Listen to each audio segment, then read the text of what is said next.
అందరికీ నమస్కారం. ఈరోజు సుప్రీంకోర్టులో తీర్పు ముందు సీనియర్ జడ్జ్ అనిరుద్ధ్ బోస్ గారు ఆయన తీర్పును విడిగా చెప్తూ 17A ఏదైతే చంద్రబాబు నాయుడు గారి లాయర్స్ వాదించారో ఆ 17A అనేది అప్లికబుల్, గవర్నర్ గారి అనుమతి లేకుండా ఎటువంటి ఎఫ్ఐఆర్ బుక్ చేయడానికి వీల్లేదు అని చాలా స్పష్టంగా చెప్పడం జరిగింది.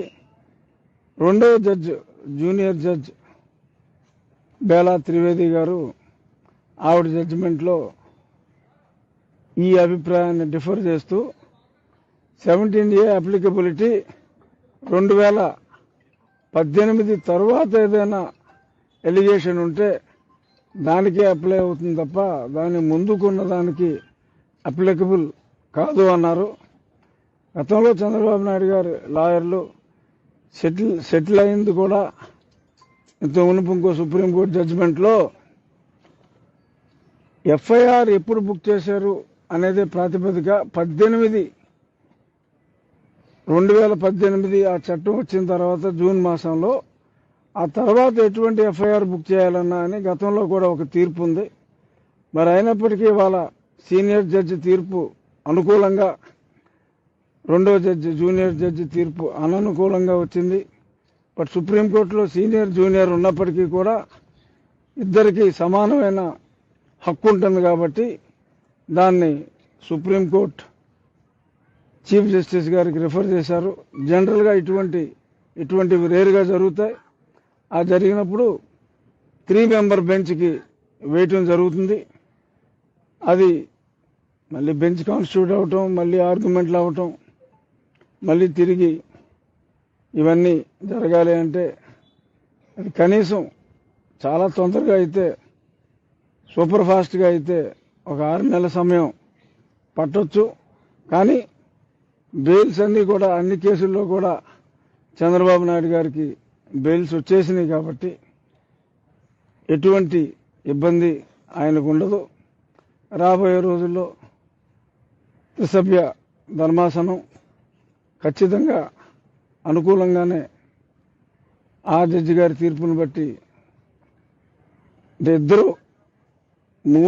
ముగ్గురుండి ఇద్దరు ఒక సైడ్ ఉంటే సరిపోతుంది. డిఫర్డ్ జడ్జిమెంట్ అయినప్పటికీ ఖచ్చితంగా ఈ కేసులో 17A అప్లికబిలిటీ గురించి ఎటువంటి అనుమానాలు చంద్రబాబు నాయుడు గారి అభిమానులకు కానీ, రాజ్యాంగాన్ని గౌరవించే వారు ఎవరో కానీ అనుమానపడాల్సిన పని లేదు. దురదృష్టం తీర్పులు మన జస్టిస్ బొబ్బిలి పులి సినిమాలో కోర్టుకి తీర్పు మారుతూ ఉంటుందని చూసాం. కానీ అదే కోర్టులో ఒక జడ్జి ఒక రకంగా, ఇంకో జడ్జి ఇంకో రకంగా చెప్పాల్సిన పరిస్థితి రావటం, వినాల్సిన పరిస్థితికి మనకు రావటం దురదృష్టం.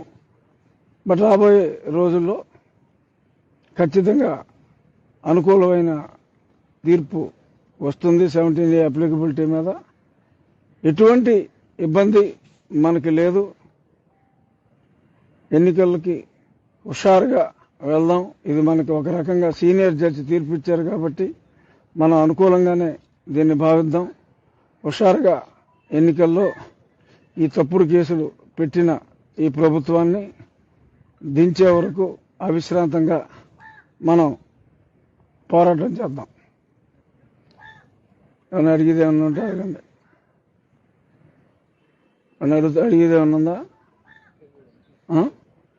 ఓకే, ఇంకేమన్నా మాట్లాడతారా? అది జడ్జిమెంట్ ఏమీ ఇబ్బంది లేదు. కొంచెం కూడా ఆధారపడవలసిన పని లేదు. మనం సంబరాలు చేసుకున్నా తప్పు లేదు. ఎందుకంటే సీనియర్ జడ్జిమెంట్ మనకి పూర్తిగా అనుకూలంగా ఉంది కాబట్టి సంబరాలు చేసుకున్నా తప్పు లేదు. కానీ సుప్రీంకోర్టు తీర్పు పెండింగ్లో ఉంది కాబట్టి గతంలో ఉన్న స్టేటస్ కో మెయింటైన్ అవుతుంది కాబట్టి మంచి తీర్పు కోసం ఎదురు చూద్దాం. ఈలోపు తప్పుడు కేసులు పెట్టిన ప్రభుత్వాన్ని దింపేద్దాం. Thank you.